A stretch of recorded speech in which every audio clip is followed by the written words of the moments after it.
गिटरनोना में एक शादीशुदा महिला को पहले मारा गया, पीटा गया और उसके बाद उसे जिंदा जला दिया गया। जब जिंदा जलाया जा रहा था उस वक्त परिवार के यानी ससुराल पक्ष के तमाम लोग वहीं पे थे और जो आरोप लगा वो पति, सास, साथ में जो देवर वहां मौजूद था उनके ऊपर लगा। परिवार में शोकाकुल का माहौल है। इस वक्त हम दादरी में मौजूद हैं। वो पूरा परिवार जो निक्की का परिवार है, जो मृतका हैं, उनके परिवार वाले यहाँ मौजूद हैं। समाज के, गांव के, आसपास के सभी लोग ढांढस बनाने पहुंचे हुए हैं। निक्की के पिता हमारे साथ हैं। सर, क्या हुआ था, कब पता चला था आपको पूरे वाकये के बारे में? हमको तो तब पता लगा जब वो लड़की जला दी। हमारी बड़ी बिटिया वहीं भी आई थी, दोनों बिटिया एक घर में थी और बिटिया ने हमें फोन करा। हमें तब पता लगा कि बिटिया को जला दिया। तो वैसे सरकार कहती है बेटी बचाओ और बेटी पढ़ाओ, तो कौन बाप है जो ऐसा पढ़ा के लिखा के ऐसे दरिंदों को देगी? तो कौन बाप पढ़ाएगा ऐसे बेटी को? वैसे सरकार, मोदी सरकार कहती है कि बेटी बचाओ बेटी पढ़ाओ। कौन बचाएगा, कौन पढ़ाएगा? फिर तो पहले ही मार देना। पेड़ लगाने से पहले उसका गड्ढा ही ऐसा गड्ढा खोदो जो वहीं सूख जाए। फिर क्यों बड़ा करेगा, क्यों छाए के नीचे बैठेगा? क्या कहेंगे? अभी एक गिरफ्तारी हुई है विपिन की, परिवार वाले अभी भी फरार हैं उसके। हाँ, विपिन की गिरफ्तारी हुई है। पुलिस ने, प्रशासन ने आश्वासन दिया कि हम 1-2 दिनों में अरेस्ट करेंगे। पहले भी कुछ इस तरीके से घटना हुई थी? आपको मालूम था कि पिटाई हो रही है निक्की की, या इस तरीके से आपसी मतभेद या कलेश चल रहा है? कलेश चल रहा था। हम लिया है बिटियान को। हमारे यहाँ होता है समाज का त्योहार। समाज आ गई, समाज ने हमको घेर लिया और समाज कहने लगी आज के बाद ऐसा नहीं होगा। तो हमने समाज के तौर पे भेज दी बिटिया। फिर दोबारा यही स्टार्टिंग हो गई। कुछ दिन बाद फिर बिटिया को जला दिया। जब शादी हुई थी तो कितना दहेज मांगा गया था उस वक्त आपसे? जो शादी होती है मीडियम हिसाब से, ना ज्यादा ना कम। 2016 में नोटबंदी थी जब मैंने बिटिया की शादी करी थी। दोनों बिटिया एक घर में थी और एक ही घर में है। मैंने बढ़िया शादी करी, कोई ये ना कि घटिया करी है। स्कॉर्पियो दी थी गाड़ी। जो सामान होता रीति रिवाज से वो सारा सामान दिया। अब क्या मांग कर रहे थे ये सारे ससुराल वाले उनके? अब तो ये पैसे की डिमांड कर रहे हैं कि पैसे दो पैसे दो। कुछ मांग करेंगे आप सरकार से, प्रशासन से, उत्तर प्रदेश के मुख्यमंत्री? गुजारिश है, ऐसे दरिंदे को फांसी की सजा होनी चाहिए। सरकार से ये गुजारिश है। ऐसे दरिंदे को, जब सरकार ये कहती है कि बेटी बचाओ बेटी पढ़ाओ, कौन बचाएगा? फिर पेड़ क्यों लगाएगा? आदमी छाए का इंतजार क्यों करेगा? अब मुझे इस छाए में बैठना। पेड़ जो लगाता है वो नहीं लगाता कि मैं इसकी छाए में बैठूं। मैंने बेटी जो पढ़ाई है DPS स्कूल में पढ़ाई है, गाजियाबाद जूस पिलवा के लाता था। बच्चे को अपने परवरिश दी है जो बाप देता। किसान आदमी हूं मैं, कोई मेरा वैसा काम था ना, खेती से ही पैसा कमा के शादी करिए। कोई मेरा बदमाशी का काम नहीं है कि मेरा 2 नंबर का पैसा आ रहा। किसान के तरीके से जो किसान शादी करते हैं उनसे बढ़िया ही शादी करी होगी मैंने।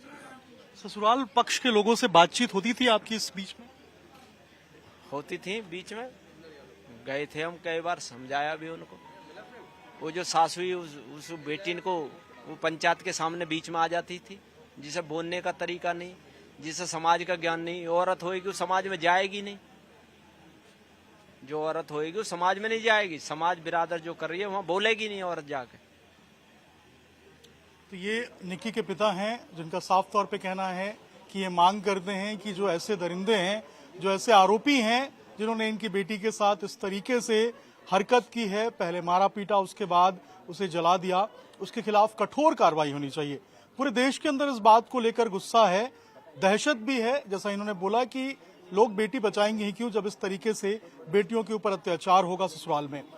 फिलहाल विपिन जो कि पति है उसको अरेस्ट किया गया है। बाकी जो परिवार के तमाम लोग हैं जो कि इस पूरे मामले में आरोपी हैं, जो इस पूरी पिटाई के क्रम में शामिल थे, वो अभी भी पुलिस की गिरफ्त से बाहर हैं, फरार हैं।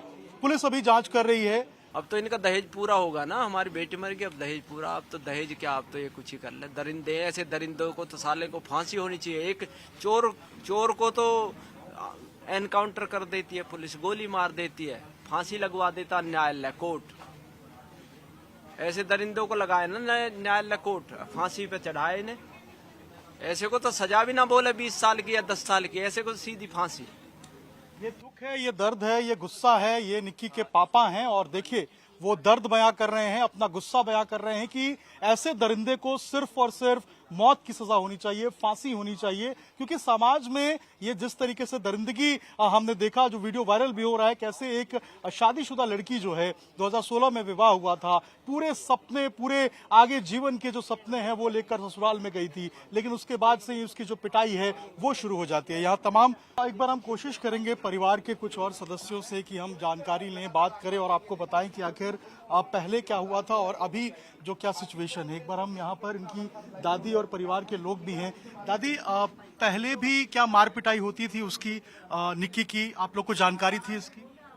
भैया तो 6 महीना से खूब हो रही मार कुटाई, रोज पिटाई और बाल पकड़े सड़क पर ले जाकर मारे, बहुत बुरा हुआ, पढ़ाई लिखाई अकलमंदी। तो आप लोगों ने कुछ किया नहीं जब पहले पता था कि इस तरीके से पिटाई? आए थे अपनी बेटी ने अपने घर भी आए, 12 गौमन के पंचायत भी आयो, यहाँ के आदमी बटरे हो गए, बेटे समझ जाएंगे, अभी बालक लड़ाई हो रही है, समझ तुम भी समझाओ अपनी बेटी, हम भी समझाओ, बेटी समझा दी, समाज ने रुकवा दी, यहाँ तू भिजवा दी, जबरदस्ती बढ़ा दी, दे गई वह।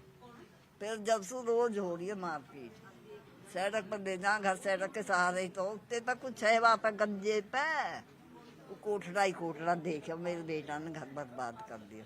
अब आप क्या मांग करेंगे ऐसे अब मांग ऐसी होनी चाहिए, एनकाउंटर हो जा चार उनको, चाहे ऐसी बेचती तो मरे खून, और घर को बिल्डोजर फिरवा दो। अब हमारी बेटी अब उस घर जाना नहीं है, यही बनवा देंगे कोठरा, अपने बच्चे न पाल लेगी, कभी हो जाएंगे समझ तो आके बाहर जाएगी। ये देखिए, ये दादी हैं निक्की की और बता रही हैं कि पहले मालूम था कि इस तरीके से पिटाई होती थी, लेकिन 12 गांवों की जो पंचायत है वो बैठी थी और उन्होंने कहा था कि आगे से ऐसा नहीं होगा। इसी कारण से इन्होंने अपनी बेटी भेजी थी, लेकिन इनको पता नहीं था कि बिल्कुल हालात बदल जाएंगे और उसकी जो पिटाई है वो इस तरीके से पेट्रोल छिड़क के आग लगाकर जो मौत है उसमें तब्दील हो जाएगी।